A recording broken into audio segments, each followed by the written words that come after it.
Hello!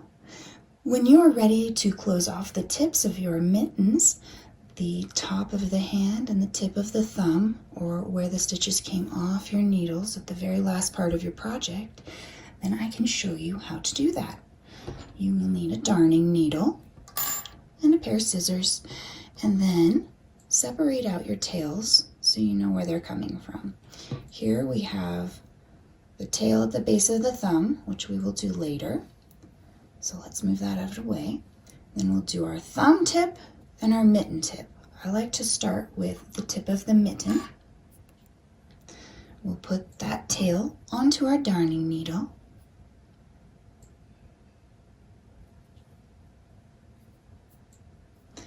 And then pick up your work and look at the top of your mitten. And you see how it's kind of made an oval shape? We're going to do one sort of decorative stitch on top before we go to the inside of the mitten so that it matches the little pattern that's going here. See the little V's? We'll make that match right on top by going directly across from where the yarn tail comes out of the mitten, straight across, and looking for the little V there. Can you see it right here? There's one side and then the other. Go underneath both legs of that little V, like that, and then push it through.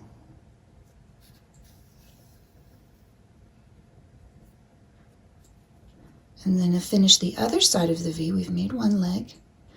We'll go back down through where the string was coming out of in the first place and go inside the mitten. So do you see? We've come around here. We're going to go down through that space. Then go on the inside of your mitten and grab that needle, making sure you don't snag the sides of the mitten on the inside, and pull it out. When you do that, that will make a decorative little stitch on top. Stretch it a little so that it matches the same tension as everything else, and it hides that big oval that ends up on top of your work when you take the stitches off of your knitting needles. So once you have that sorted out in the right way that looks pretty to you, you can go and turn your mitten inside out. Keep the needle on that tail, but we're going to turn the mitten inside out, and we'll use a little bit of a duplicate type stitch pattern on the inside as well to close up that hole so your fingers don't slip through it when you wear the mittens. So straighten out the inside so that you can see that oval that was on the top of the mitten earlier. Find your tail that's on your darning needle, and then we're going to zigzag back and forth to close that hole up. So what I do is find one of the loops nearest the tail and take that darning needle and set it through some of the stitches at the edge of that circle, one or two. And pull that through. Next, we'll go across to the other side to make a little S-shaped zigzag pattern all the way across this little oval on top. So I go through two at a time. Okay, and then you go back up to the top of the oval through two stitches, and it'll start to snake along and close up that little oval as you do this.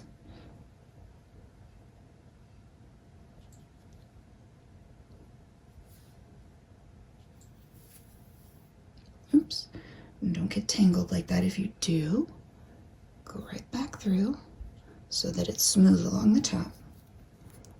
And then go through a few more. We're almost done.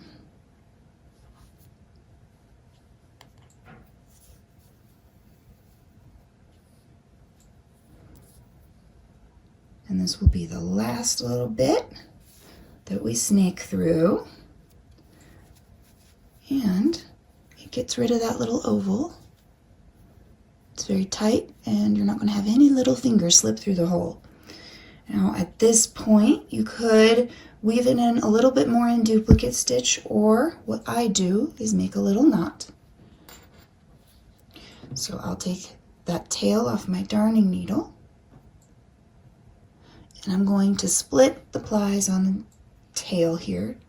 My 4-ply yarn will have 2 plies on either side to be split in half. Sometimes it's a little hard to find them, but just try your best. There you go. And split it. Smooth out those little tails. And put one back on the darning needle.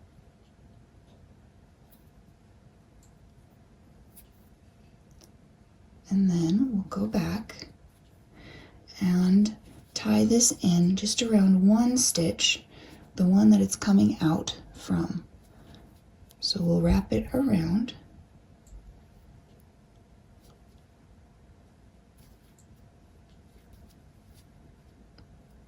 That one stitch right there that it's coming from. So that the yarn comes right back out, right next to the other tail. Side by side. Take that off of the darning needle now, and we'll make our little knot by putting those tails in opposite directions from each other, grabbing them with opposite hands. Left hand grabs the right string, right hand grabs the left string, cross them, bring the string through to make a knot. Pull just to the knitting. Don't pull any tighter than right up to the knitting, or you'll start pulling your stitches and make them a little wonky. Lay those back out in opposite directions and then switch hands and make another knot in the same way. This knot, pull tight. If it starts to slip, stop pulling and make one more knot in the exact same way.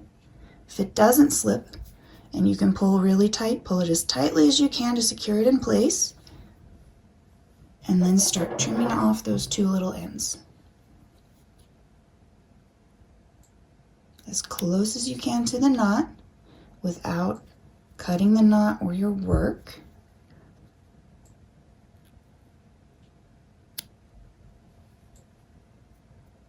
And discard those tails.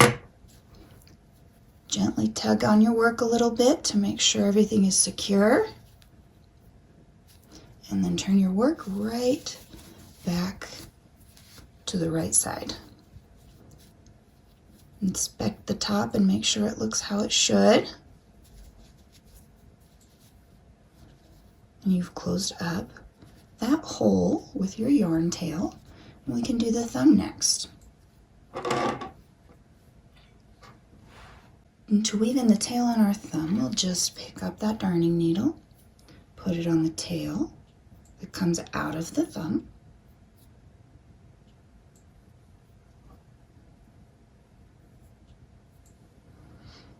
and then we will start to close up that bit. Now instead of doing the whole decorative stitch on this, the thumb doesn't really need it. So what we do is just tuck that tail inside by sewing it through the tip of the thumb. Make sure you haven't gotten your needle through any of the stitches on the inside when you bring it through.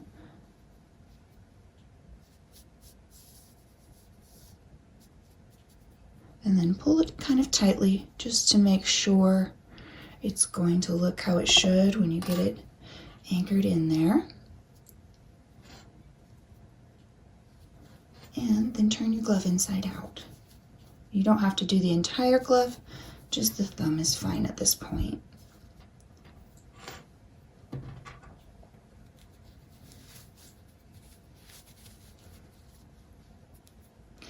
And then on the inside, I don't do too much in the way of weaving in. I'll loop it under one or two of the other stitches just to make sure that it's secure on the back side, and it sort of smooths out any lumpy edges.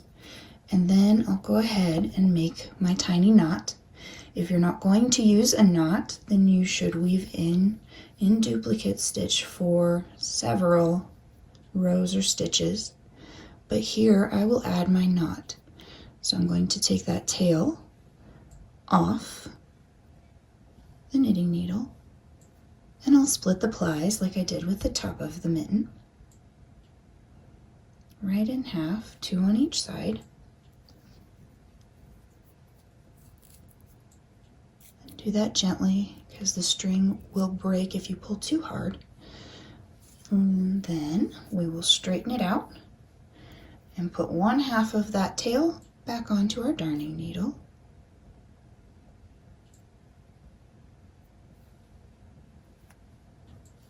We'll go to the tip of the mitten and find out the stitch where our yarn is coming out. Then we wrap the yarn around that stitch with our darning needle by sewing under the stitch, bringing it through,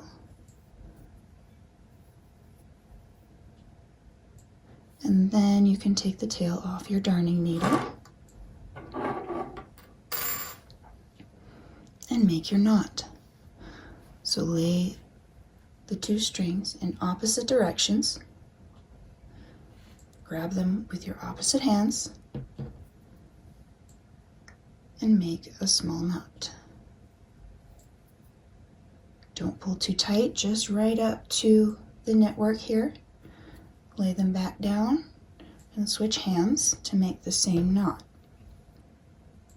Over through the back and pull. Pull this knot tightly. If it starts slipping, stop pulling and make one more knot. This one doesn't slip, so we're going to keep pulling as tight as we can to secure it into place.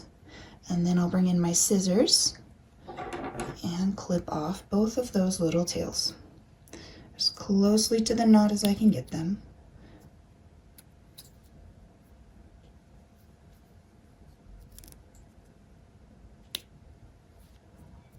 Set those aside. Stretch your work just a little to make sure it's in there tightly and it's not going to fall out. And then turn your work right back to the right side.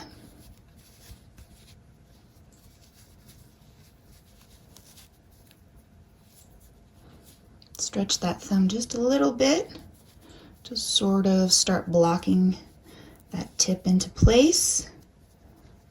And that's what it'll look like on a tiny mitten when that's done. And the very last end you have to weave in is right here at the base of the thumb, and we will do that next. I hope this helped you, and I hope you have a wonderful day.